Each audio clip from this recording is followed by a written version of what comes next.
صحیح بخاری حدیث نمبر 101۔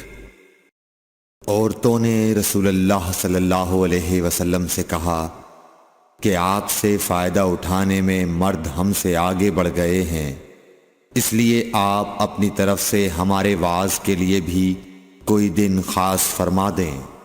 تو آپ صلی اللہ علیہ وسلم نے ان سے ایک دن کا وعدہ فرما لیا۔ اس دن عورتوں سے آپ نے ملاقات کی اور انہیں وعظ فرمایا اور مناسب احکام سنائے۔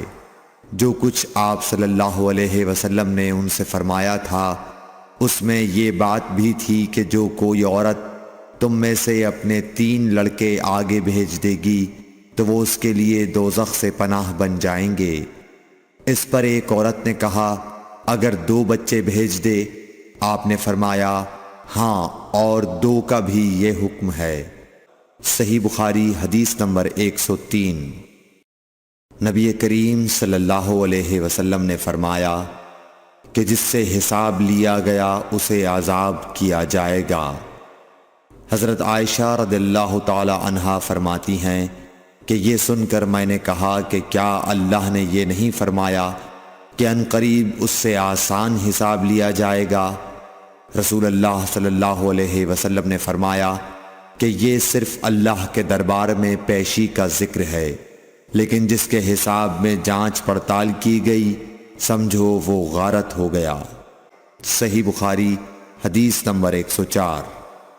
رسول اللہ صلی اللہ علیہ وسلم نے اللہ کی حمد و ثنا بیان کی، پھر فرمایا کہ مکے کو اللہ نے حرام کیا ہے، آدمیوں نے حرام نہیں کیا۔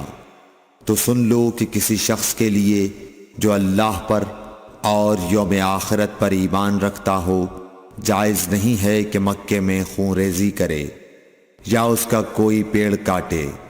پھر اگر کوئی اللہ کے رسول کے لڑنے کی وجہ سے اس کا جواز نکالے تو اس سے کہہ دو اللہ نے اپنے رسول کے لیے اجازت دی تھی، تمہارے لیے نہیں دی، اور مجھے بھی دن کے کچھ لمحوں کے لیے اجازت ملی تھی، آج اس کی حرمت لوٹ آئی جیسی کل تھی، اور حاضر غائب کو یہ بات پہنچا دے۔ صحیح بخاری حدیث نمبر 105۔ ایک مرتبہ ابو بکر رضی اللہ عنہ نے رسول اللہ صلی اللہ علیہ وسلم کا ذکر کیا کہ آپ صلی اللہ علیہ وسلم نے فرمایا تمہارے خون اور تمہارے مال، محمد کہتے ہیں کہ میرے خیال میں آپ نے اعراضکم کا لفظ بھی فرمایا، یعنی اور تمہاری آبروئیں تم پر حرام ہیں، جس طرح تمہارے آج کے دن کی حرمت تمہارے اس مہینے میں۔ سن لو یہ خبر حاضر غائب کو پہنچا دے۔ اور محمد راوی حدیث کہتے تھے کہ رسول اللہ صلی اللہ علیہ وسلم نے سچ فرمایا۔ پھر دوبارہ فرمایا کہ کیا میں نے اللہ کا یہ حکم تمہیں نہیں پہنچا دیا؟ صحیح بخاری حدیث نمبر 106۔ رسول اللہ صلی اللہ علیہ وسلم نے فرمایا کہ مجھ پر جھوٹ مت بولو، کیونکہ جو مجھ پر جھوٹ باندھے وہ دوزخ میں داخل ہو۔ صحیح بخاری حدیث نمبر 107۔ رسول اللہ صلی اللہ علیہ وسلم نے فرمایا کہ جو شخص مجھ پر جھوٹ باندھے گا وہ اپنا ٹھکانہ جہنم بنا لے۔ صحیح بخاری حدیث نمبر 108۔ نبی اکرم صلی اللہ علیہ وسلم نے فرمایا کہ جو شخص مجھ پر جان بوجھ کر جھوٹ باندھے تو وہ اپنا ٹھکانہ جہنم میں بنا لے۔ صحیح بخاری حدیث نمبر 109۔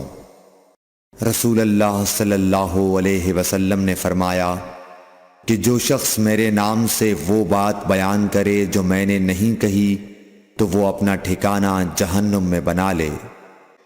صحیح بخاری حدیث نمبر 110۔ رسول اللہ صلی اللہ علیہ وسلم کا فرمان ہے کہ اپنی اولاد کا میرے نام کے اوپر نام رکھو مگر میری کنیت اختیار نہ کرو، اور جس شخص نے مجھے خواب میں دیکھا تو بلا شبہ اس نے مجھے دیکھا، کیونکہ شیطان میری صورت میں نہیں آ سکتا، اور جو شخص مجھ پر جان بوجھ کر جھوٹ بولے وہ دوزخ میں اپنا ٹھکانہ تلاش کرے۔